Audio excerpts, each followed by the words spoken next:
30 जून 2020 को European union aviation safety agency यानी EASA ने सेफ्टी स्टैंडर्ड्स पर पूरा ना उतरने और मुबैना फेक पायलट लाइसेंसेस की बुनियाद पर यूरोप में PIA के फ्लाइट ऑपरेशंस पर 6 माह के लिए पाबंदी आयद कर दी। मजीद ये कि इंटरनेशनल मीडिया में भी PIA को काफ़ी जिल्लत का सामना करना पड़ा।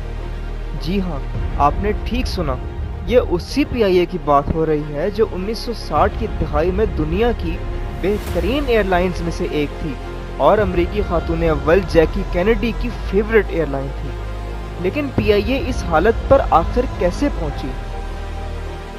नाज़रीन, मैं हूं आपका मेज़बान सैयद हानी हुसैन जैदी और अपने इस चैनल पर हम डिफेंस और पॉलिटिकल अफेयर्स पर अपना तज्ज़िया पेश करेंगे। आज की इस वीडियो में हम आपको PIA के ज़वाल की कहानी सुनाएंगे और ये वीडियो हिस्ट्री ऑफ PIA की आखिरी किस्त यानी 3rd एपिसोड है। तो चलिए शुरू करते हैं।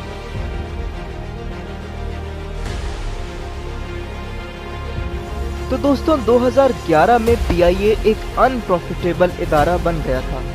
इसकी कुछ अहम वजूहात दुनिया में बढ़ती हुई तेल की कीमतें, मशरिक़ वुस्ता की एयरलाइंस की जानिब से बढ़ता हुआ कंपटीशन, मिसमैनेजमेंट और सबसे बढ़कर पीपल्स पार्टी के दौरे हुकूमत में धड़ाधड़ की जाने वाली सियासी भर्तियां थीं, जिससे PIA ओवर स्टाफिंग का मसले का शिकार हुआ, जिसे किसी ने एड्रेस करने की जहमत नहीं की। दोस्तों, 2016 तक PIA पे $3 अरब से जायद का कर्जा चढ़ चुका था, जिससे इसको प्राइवेटाइज करने की बातें हर वक्त होने लगी।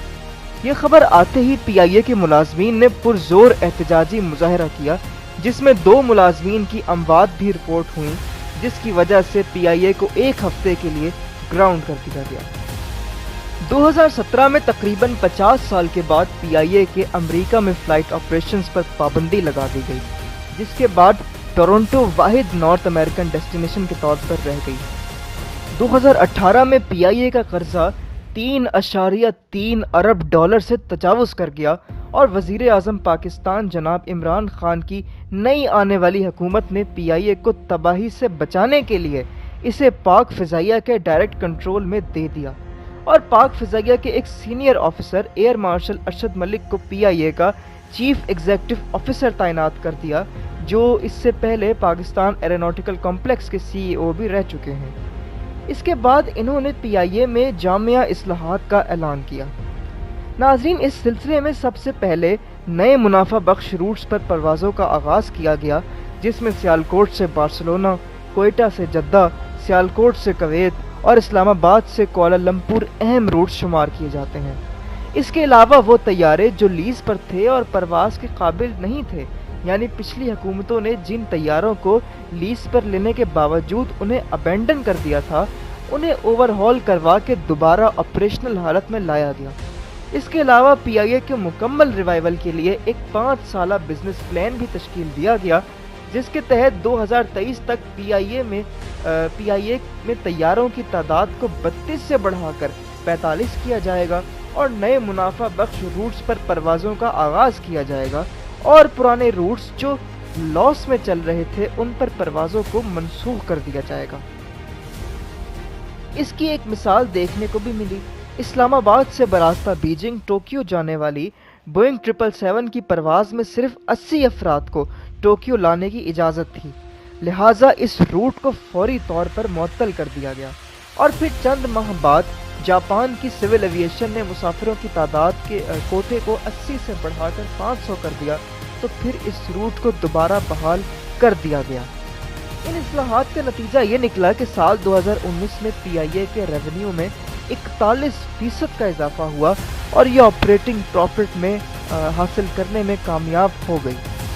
तो नाजरीन, यूँ मालूम होता था कि PIA अपना खोया हुआ मकाम दोबारा हासिल करने में कामयाब हो जाएगी, लेकिन फिर एक ऐसा वाक़या पेश आया जिसने तमाम उम्मीदों पर पानी फेर दिया। जी हाँ दोस्तों, 22 मई 2020 को PIA का लाहौर से कराची जाने वाला एक एयरबस A320 तैयारा कराची एयरपोर्ट से सिर्फ 1 किलोमीटर दूर हादसे का शिकार हुआ, जिसमें 97 मुसाफिर अपनी जान से हाथ धो बैठे। सिर्फ 2 मुसाफिर मौजज़ाती तौर पर इस हादसे में महफूज रहे। फ़िलहाल तो इस हादसे की इंक्वायरी जारी है, लेकिन 24 जून 2020 को पाकिस्तान के एविएशन मिनिस्टर जनाब गुलाम सरवर खान ने पार्लियामेंट में एक बहुत ही गैर जिम्मेदाराना बयान देते हुए कहा कि पाकिस्तान में 800 से ज़ायद पायलट्स में से 262 पायलट्स के लाइसेंसेस मशकूक हैं। अगरचे ये बात दुरुस्त भी हो सकती है, लेकिन सिर्फ अपनी सियासत के लिए इस तरह का बयान दुनिया भर में PIA और माहिर पाकिस्तानी पायलट्स के लिए नुकसानदेह साबित हुआ। इसके बाद यूरोप और अमेरिका में PIA के फ्लाइट ऑपरेशंस पर पाबंदी लगा दी गई। मजीद ये कि वियतनाम और मलेशिया में पाकिस्तानी पायलट्स को आर्जी तौर पर ग्राउंड कर दिया गया। इसके बाद PIA के 7 पायलट्स और कैबिन क्रू के एक फर्द को भी बरतरफ कर दिया गया। नाजरीन, किसी सियासतदान के एक गैर जिम्मेदाराना बयान का खमियाजा PIA को भुगतना पड़ रहा है और अब इसका रिवाइवल बहुत मुश्किल नजर आता है।